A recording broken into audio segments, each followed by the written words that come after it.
Happy Wednesday, everyone, and welcome to the news agenda with me, Fleet Street Fox. And today we've got the Mirror's political editor, Pippa Crerar. We're going to discuss the most interesting stories of the day, and through it all, we want you to get involved. So dig into the comments below, ask us questions about whatever's bothering you, and we'll do our best to answer them. This is a chance for you to have your say on the news agenda, which everyone says journalists have got. No one ever photocopies and supplies to us. So what have we got today? We've got new lockdowns looming just about everywhere, Tory splits just for a change, and the only light relief in the papers is the sequence of Strictly Come Dancing publicity shots, which my daughter was poring over this morning. But first off, we've got Boris Johnson. He addressed the Tory faithful yesterday, and it's made page 1 and the 4-5 spread over the Daily Mirror today. It was all about how great 2030 is going to be if we manage to survive that long. So, Pippa, how did all his promises of jam tomorrow go down with the Tory faithful, or do we not know?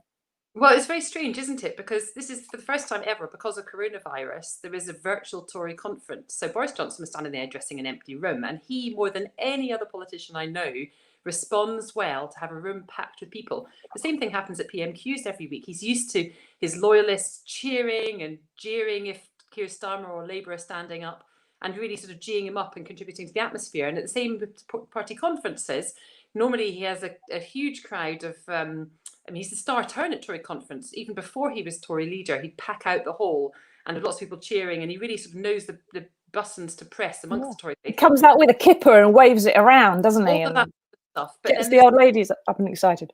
But he finds, well, any politician, but particularly him, because the contrast is so stark, finds the lack of an audience really difficult. He doesn't know how his jokes are landing. They're landing in an empty room. He doesn't know how his policy announcements are being received, and he doesn't know how his sort of whether his rousing paragraphs are actually rousing the Tory faithful, or if they're turning off and going and getting a cup of tea at home. So so that from the start it was difficult for him.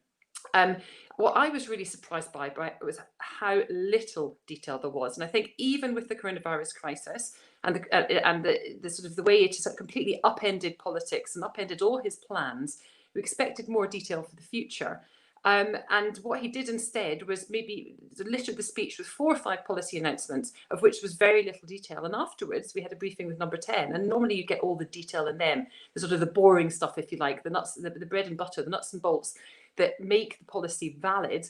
But a leader doesn't want to put into a speech because it wouldn't exactly be the most enthralling parts. And we didn't get any of that on everything from 95% mortgages, long-term mortgages for young people to get them on the housing ladder. One-to-one tuition for not just those children who are struggling and left behind, but also the brightest. And the wind power policy announcement, which was pledged overnight into yesterday, we got no detail on any of that. Literally, we were told, we referred to the Prime Minister's words, and that was it. And what does that mean? Does that mean that they haven't, actually managed to plan or calculate the cost or how they're going to do any of these things? Or does it just mean they don't want to tell the mainstream lamestream media what their secret plan is? Does this mean it's all like a Dominic Cummings big idea in the sky, but there's nothing to it? I think they didn't have to at the moment because we're not close enough to the next general election. And let's face it, the economic situation of the country is very uncertain, and we've borrowed huge amounts. Our national debt is substantially bigger than it has been for an extremely long time, if ever. And at some point, we're going to, obviously, we need to get through this winter and see what lies beyond with the coronavirus crisis. But spending on that has been unprecedented, and they're going to have to go back to the drawing sheet. And I don't think they want to give up on their narrative yet. I mean, they won the election in part, there are other reasons too, but in part with this promise of a levelling up agenda. And yet it's the bits of the country that they've made the biggest promises to, which are suffering the most, it looks like, from the second wave of coronavirus, parts of the North and the Midlands. And I think they're really reluctant to give up on sort of giving people some hope. I mean, it's very much in Boris Johnson's manner to be an optimistic politician, to try and provide people hope for the future. He's normally got a bounce in his step, and he's finding that dealing with the most serious crisis our country has faced in 80 years, really difficult and not sort of natural territory. So he'll be wanting to give people hope, but doesn't know yet how much money he's going to have to spend. Conscious that the coronavirus crisis is going on, doesn't want to put too much focus on that in his speech because it's so, let's face it, damn depressing. But there are big problems in the months ahead, which they just completely skirted over. So he's got to make a speech, but he can't make a speech about anything important. So he's just saying stuff. Well, I think that he should have laid out more policy detail for the future, but he also should have been upfront with the people about the government's handling of the coronavirus crisis so far. What they say does not chime with people's reality of it, either over the last 6 months with how care homes were treated and PPE and one U-turn after another, and the death rate and the fact that we weren't prepared for it and we went into lockdown too late. That's what the vast majority of the public feel about the first wave of coronavirus. But the government instead tries to claim that it's been some Herculean effort in which they can win Olympic gold medals for. Going in this time, I think that if they want to try and get people to listen to them, and it's going to be a big problem because people are jaded, then they need to be upfront and say, look, we did make mistakes before and we're learning from them. We're going to try and do things differently this time. And there's going to be there are real concerns in particular about the economic impact this time around, because the furlough scheme, as you know, is ending at the end of this month. The scheme brought in to replace it is not going to save every job. Unemployment is going to go through the roof. And the promises that are made about creating new sort of, support people going to work isn't going to start kick in until next year. So, people are really worried. And I think while it's great to have the hope, and he absolutely should have had sort of laid out more detail on the policy pledges for the future, he also needed to be upfront about what's happening now, and that didn't happen. Yeah. And Hannah below, hi Hannah, thanks for watching, has asked an important question, which is one of the questions that's on everybody's mind, I think, at the moment. People are worried about, is there going to be another national lockdown? Now, they had such bad response, such a bad economic reaction, so many problems within their own party about having had a national lockdown before. They're going to be super mad. That's going to be the last possible resort, isn't it? They're not going to rush into another one of those. But could we have lots of local lockdowns that just happen to join up and cover most of the country? I think that's more likely. I think it's very unlikely that we'll see the absolute closure of everything and being told to stay at home like we did last time, unless things get incredibly bad. And let's not forget, in winter the NHS is going to be under pressure from things like flu that it wouldn't have been in the spring. But what the strategy seems to be is to have a series of local lockdowns, but effectively, as you say, what happens when they all join up? I mean, it's like almost 50 of them in different parts of the country now, many of them with different rules. And what we were expecting to see today, and seems to have been pushed off possibly into the beginning of next week, is a simplification of the lockdown system, so that instead of saying, well, in Bolton you can only get takeaway from the pub and you're not allowed to see your mum in her own house, and in Bristol you're allowed to do something, South Wales you're allowed to do something else, and in Newcastle you're allowed to do something else. They have a 3-tiered system, and if you're in the top tier, to be the most restrictive, hospitality will be closed and you won't be able to mix households. In the middle tier, there'll be a bit more movement, there'll be a bit more flexibility, and then the bottom tier, which they're saying is not a green light, they don't like the traffic light system, but the bottom tier is sort of what we're in London now. But obviously other parts of the country are sort of further up. But their thinking is that people are getting really confused by the rules, and therefore if you can simplify it, it'll make them easy to understand and hopefully avoid a national lockdown. Avis has made an interesting point. What can be done about getting a snap election to get rid of them if the nation's unsatisfied? Now, they had a general election only, less than a year ago, an 80-seat majority, and they seem to have, should we say, spaffed up the wall? Why not? It's Facebook. They've spaffed up the wall. All the goodwill and support they had, not only from their own supporters, but from even Labour and Remain voters who at the start of the pandemic were really supportive of the government. And, government is a daily contract with the people. It doesn't just happen once every 5 years. And if you lose the public's faith, you can't govern anymore. And there's an argument, perhaps I've made a few times, that if people aren't following your instructions about lockdown, then you're not really governing and it's not working. But with the Fixed Term Parliaments Act, the only way we can get rid of this government is if Parliament turns against them, isn't it? If there's a vote of no confidence and they lose. And that's not going to happen with an 80-seat majority. However, the government has said it wants to get rid of the Fixed Term Parliament Act, but that would then just give it the power to hold the election whenever it wanted, and at the moment that it thought it a particular political capital.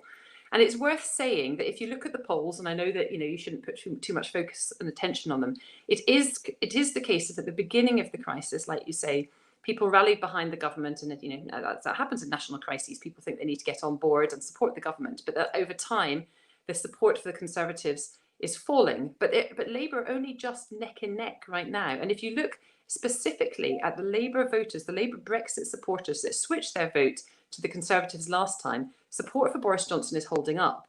So while some of our viewers here may not feel that the government are doing well and may not support them, and in Avis's case may want to get rid of them, There are plenty of other people in the country that feel the opposite. And until that changes, they're not going anywhere. Speaking of change, and some unnatural territory that you referenced a while ago, which I've been able to not stop thinking about it since. Boris in unnatural territory. Yesterday in his speech, he made a very unfortunate reference. We've got a little clip here we're going to show. He actually spoke some of the lyrics from M People's 1994 dance hit, Search for the Hero Inside Yourself. Let's have a listen. The reason I had such a nasty experience with the disease is that although I was superficially in the pink of health when I caught it, I had a very common underlying condition. My friends, I was too fat. And I've since lost 26 pounds, and you can imagine that in bags of sugar. And I'm going to continue that diet because you've got to search for the hero inside yourself in the hope that that individual is considerably slimmer. Ouch. Like we said earlier on, he can't do it in an empty room. He needs an audience. And I just have to stop and ask myself, how many members of the Tory faithful really are going to be bang up to speed with 1994? I mean, some of them haven't left 1894. Yeah, and the Prime Minister is not somebody you'd necessarily think of being a big music fan. I mean, it's interesting. Last year he was asked, as our little breakout there says, he was asked who his favourite band was, and he said The Clash, and that prompted all sorts of problems with Clash fans who were suggesting that possibly, as a sort of anarchist punk anti-establishment group, the last people they'd want the support of would be a Tory Prime Minister. Yeah, I think he's... I can't really imagine the Prime Minister bopping around his flat to M People or indeed anything. So I suspect that's come from one of his younger speechwriters.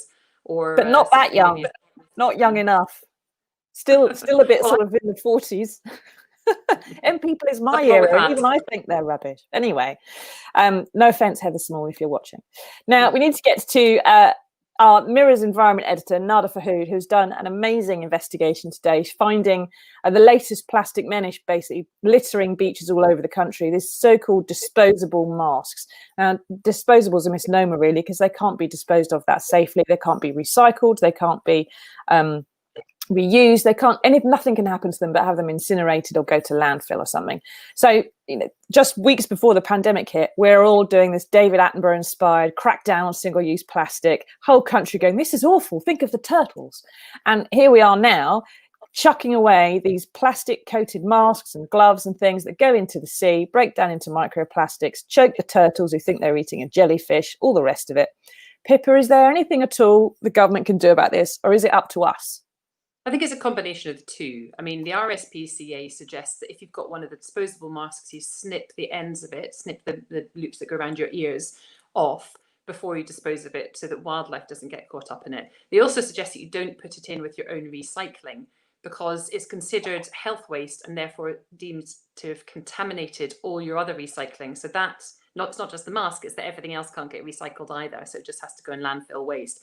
And most of all, we need to be able to put them in the bin rather than just dumping them and dropping them on streets and beaches, as Nada has found. But there are some things the government has done, and part of that is, of course, messaging. And as you absolutely rightly say, if you think about the campaigns that have taken place over the last year, for example, about plastic straws, basically guilting the public into not using them, and then eventually banning them, and then obviously there's been fees are put on single-use plastic bags, which have recently been doubled. So there are things that the government can do to intervene, but for the most part, it's about messaging, especially for something like masks, which obviously everybody is going to need to use for the future.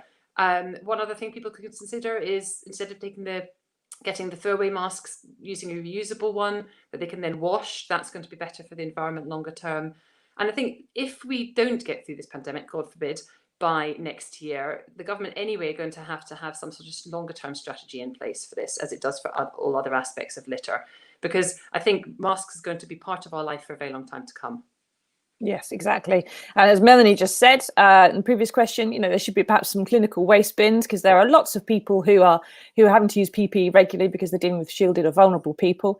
And as Philip points there, what's going green got to do with the virus? Well, to be fair, Philip, if you've got a virus like this is when you need plastic, isn't it? It's when you have to have things that are wiped, disposable, when you have to use more of the kind of stuff which we don't usually use so much of. But there is I think part of the reason we got so many of these reusable masks is because there was all these massive shortage of PPE early on in the pandemic. So whenever anybody wanted to grab in masks, whether it's for a shop or for the NHS, they're taking whatever they can get. And what they could get with these disposable plastic nasty things. And perhaps, as Pippa suggested, the government can set some rules about what you can sell in this country and what you can't, and therefore we'll have more of the reusable ones. And that would make a bit of sense, because we don't want the pandemic to kill the turtles as well as us, do we? At least, the turtles could still be here if we're gone. Now, let's get on to Donald Trump, because I'm strangely attracted by his latest tweets. Cheesy Macho, which is about the same colour as a nacho, is the headline in the Mirror today. Now, there's suggestions that he's almost a super spreader. There's, I think it's about 13 members of his top team have gone down with coronavirus, including Stephen Miller, his most sort of rabidly anti-immigration speechwriter, overnight. But what he's got to say, and his tweets have been labelled by Facebook and Twitter as fake news, but what he's got to say about, we should all forget about this. We need to get back to normal. We need to live with COVID. It's not as bad as flu. It doesn't kill as many people, blah, blah. That's really seductive. It's attractive to listen to it and think, I want that. I want to have a life where we just get on with things, and the people that suffer are the people that we don't see. They're the ones in care homes and hospitals and older and vulnerable. And they have problems anyway, so we don't need to feel guilty. It's a way of, I suppose, just like, forgetting responsibility or forgetting how important some of it is, and losing some of this fear and anxiety we've had for the past few months. So I'm not saying Donald Trump's attractive, viewer. I'm just saying what he suggested is attractive. But Pippa, is this gonna work? Because that's plainly what he's trying to do. Is suppose we can just ride this out, and he's a superhero and everything. But it's bound to affect the running of the country, isn't it? If his team go down. Yeah, and there's many people who don't agree with that approach and think that it is, quite frankly, cavalier. And I mean, it comes as no surprise that Donald Trump is playing with the facts. I mean, suggesting that flu is much worse. Actually, the number of people that have died already in the United States just in the last 7 months is just over 200,000, which is more than that die from flu in a year in the States normally. So he's wrong on that. Of course, it's an attractive proposition, being in a world where we don't have to have constraints on our social lives, where we can go to work as normal, where we can travel as normal. And I'm supposed to be in the States covering the US election for the Mirror at the moment, but I'm here in my living room at home instead in London. Impressive bookcase, though.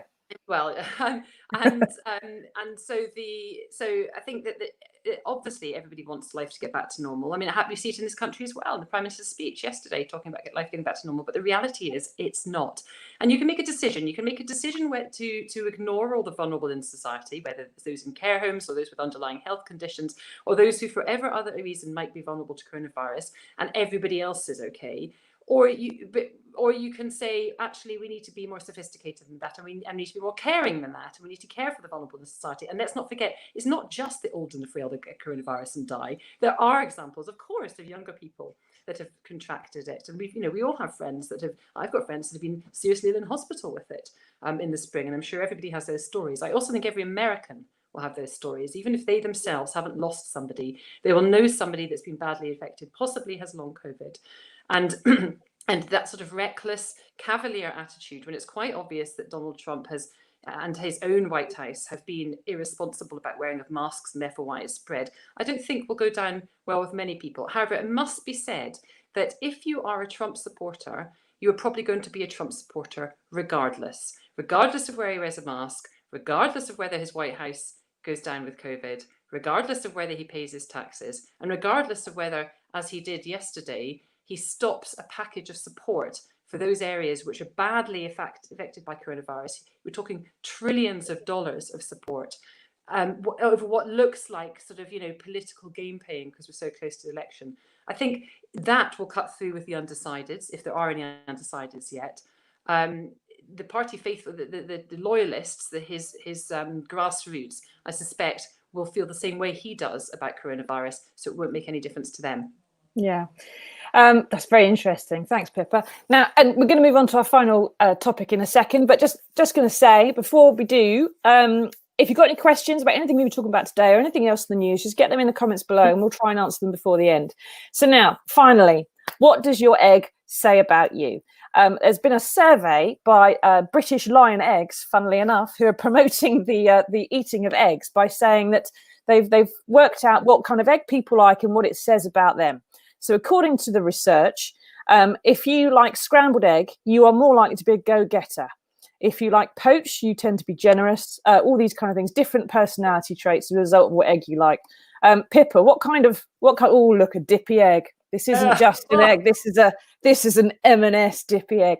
What's your favourite kind of egg? What does it say about you? It's like walking salmonella to me. That I like most eggs, but I really can't bear soft-boiled eggs. Now, according to this survey, those who do prefer soft-boiled are the big earners with high-flying careers, which maybe explains something about my salary. That's why we work for the Mirror, Pippa. So maybe start eating more soft-boiled eggs. But I suppose it depends on your mood, doesn't it? The one that I thought was particularly amusing was in the study was that those who love omelettes are the most passionate, and 20% of them claiming they're sauciest between the sheets. So, you know, if you're a Lothario, perhaps you should be whipping up your partner an omelette for their dinner, or then maybe not given the effect that eggs Let's not tend discuss to have. whipping at all this time of day. It's too early. I think also that survey might just show that people who eat omelettes think they're the sauciest between the sheets. They might actually be a bit cheesy in the middle. Who knows? Right, last question then. Philip Gripton, why don't the political parties wear masks in Westminster? Pippa? Yeah, that's an excellent question. And actually, I mean, I've been going into Westminster a couple of days a week because I've got an office there. And I thought it's very strange that despite they're very strict about social distancing, only one chair is allowed at a table in the canteen and so on, but nobody wears masks. And I found that really strange. So I was really pleased and reassured yesterday to get an email from the Commons authorities saying that they're now going to encourage people. They're not going to force people, but they're going to encourage people, MPs and the thousands of staff that work in the Commons, obviously only a fraction of them are there at the moment, to wear masks when they're wandering around the public areas. So I think that's a good move. And when I go into Westminster later today, I'm going to take my reusable mask and make sure I wear it in all the public areas. Excellent. And make sure you wash it when you come home. Right. Thank you for joining us, Pippa. Thank you, viewers, for tuning in as well. Hopefully we've explained some of the background to today's news agenda, and it won't hit you as quite such a surprise later on if you hear something about it, and you'll be a bit better informed. That's why we get out of bed early in the morning to give you the breakdown. So thank you for popping in, and we'll be back on Friday. Bye.